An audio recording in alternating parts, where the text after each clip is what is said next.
Well hello guys, I hope you all are doing well in life. जी हाँ, life को बेहतर बनाने ही तो हम आते हैं।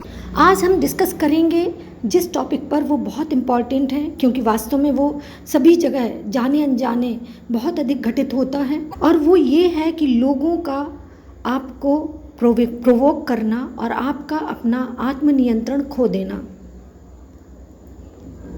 एक्चुअली आपका जो विरोधी व्यक्ति होता है ना, जो आपका विरोध करता है या आपको डायरेक्टली और इनडायरेक्टली पसंद नहीं करता है, वो आपको येन केन प्रकारेण किसी न किसी तरह से किसी भी स्थान पर कभी भी किसी भी प्रकार से क्रिटिसाइज करना चाहता है, अंडर एस्टिमेट करता है, आपकी काबिलियत पर पानी फेरना चाहता है तथा आपको अपने लेवल पर लाकर आपको नीचे दिखाना चाहता है। लेकिन आपको सेल्फ कंट्रोल के द्वारा, अपने मन पर नियंत्रण के द्वारा, अपनी इंद्रियों पर नियंत्रण के द्वारा उसको डिस्करेज्ड करना है तथा उसके षड्यंत्रों में आपको उसे कामयाब नहीं होने देना है। एक्चुअली वो आपको इस तरह के सर्कमस्टांसेस में लाने की कोशिश करता है जिससे कि आप अपना टेम्पर लूज करें, उस सिचुएशन को भली तरह से हैंडल ना कर पाएँ। और यदि वो आपको उल्टे सीधे शब्द बोलेगा, आपसे बुरा भला कहेगा, आपको नीचा दिखाने की कोशिश करेगा और कई बार गाली गलौज की भी स्थिति आ जाती है। लेकिन ऐसे में आपको करना क्या है कि सेल्फ कंट्रोल बनाए रखना है और अपनी तटस्थ भाव मुद्रा के द्वारा वहाँ से मूव ऑन होना है। कई बार आप मूव ऑन नहीं हो सकते हैं तो आप क्या करिए कि अपने एक्शन से उसकी बातों का उत्तर दीजिए। यदि वो भौंकता है, बकता है या उल्टे सीधे शब्द आपको बोलता है तो आप उस पर ध्यान ना दें, क्योंकि वो तो यही चाहता है कि आप उसके सामने पैरेलल खड़े होकर लड़ें और दुनिया के सामने तमाशा का विषय बने। इसलिए आप एक्शन लें और आपका एक एक्शन उस पर धमाकेदार साबित हो। आपको मन में ये निश्चय करना है कि वो जो भी उल्टा सीधा बोलेगा आपको नहीं सुनना है। उसका उद्देश्य ही ये होता है कि वो आपको प्रोवोक करे और आप भी उसके लेवल पर उतरकर उस जैसे निम्न और निकृष्ट हरकतें करें, या आप भी वैसे ही चिल्लाने लगें, आप भी वैसे ही असभ्य प्राणी बन जाएं। लेकिन आपको ऐसा नहीं करना है।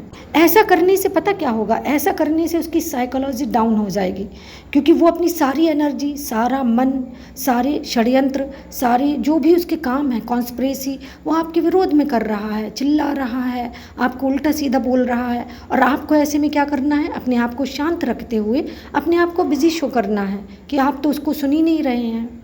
ये टेक्निक तब वहाँ पर ज़्यादा कारगर होती है जबकि व्यक्ति अकेला पड़ जाता है और कई शत्रुओं के मध्य घिर जाता है। तो ऐसे में आपको क्या करना है कि अपने आप को बिजी शो करना है और ये शो करना है कि आपका तो ध्यान ही नहीं जा रहा है उसकी हरकतों पर। लेकिन समय आने पर उसका एक्शन अवश्य लेना है।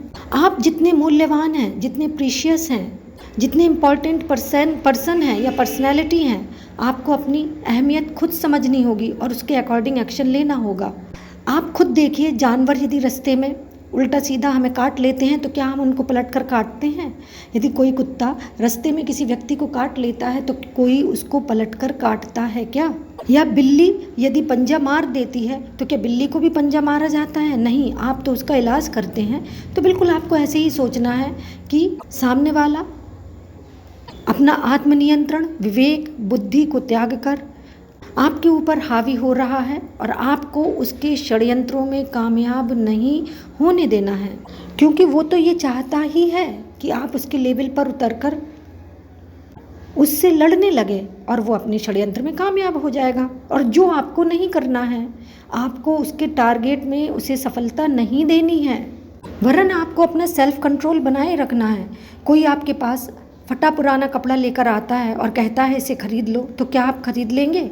आप कभी नहीं खरीदेंगे। उसी तरह से यदि कोई उल्टे सीधे अर्नाप शर्नाप शब्द बोलकर आपको देकर कहता है कि आप अपना टेम्पर लूज करो, नहीं तो मैं अवश्य इसे करूँगा, तो क्या आप करेंगे? नहीं करना चाहिए आपको। दूसरी बात, आपको बहुत नपातुला और सधे हुए शब्दों में बात करनी है और जो भी बोलना है बहुत ही बैलेंस्ड तरीके से बोलना है, बड़े ही प्रभावपूर्ण तरीके से बोलना है।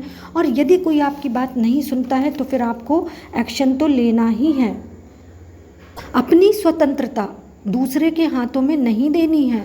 इसके अलावा आपको अच्छे दोस्त बनाने हैं, क्योंकि सारा समय और सारी एनर्जी केवल निगेटिव लोगों के निगेटिव थॉट्स और उनके कॉन्स्पिरेसी पे नहीं देना है, वरन आपको अच्छे फ्रेंड्स बनाना है, क्योंकि इस दुनिया में ईश्वर ने अच्छे मित्र भी बनाए हैं, अच्छे लोग बनाए हैं जिनका आपको चयन करना है। देखिए, फैमिली पर्सपेक्टिव में यदि हम बात करें तो हम उसके संबंध में स्वतंत्र नहीं होते हैं, रिश्तों के चयन के संदर्भ में हम स्वतंत्र नहीं होते हैं।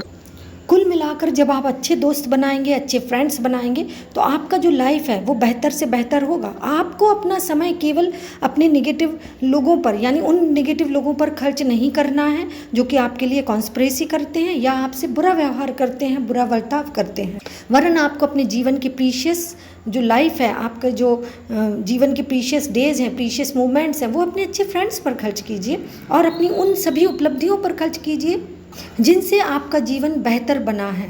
तो अच्छे फ्रेंड्स का चयन कीजिए, क्योंकि रिश्तों के संबंध में, जैसा कि मैंने पहले भी कहा था कि रिश्तों के संबंध में हम चयन के लिए स्वतंत्र नहीं है, लेकिन अच्छे फ्रेंड्स के लिए स्वतंत्र हैं। तो अच्छे फ्रेंड्स का हम चयन कर सकते हैं, ऐसा प्रकृति ने हमें अधिकार दिया है।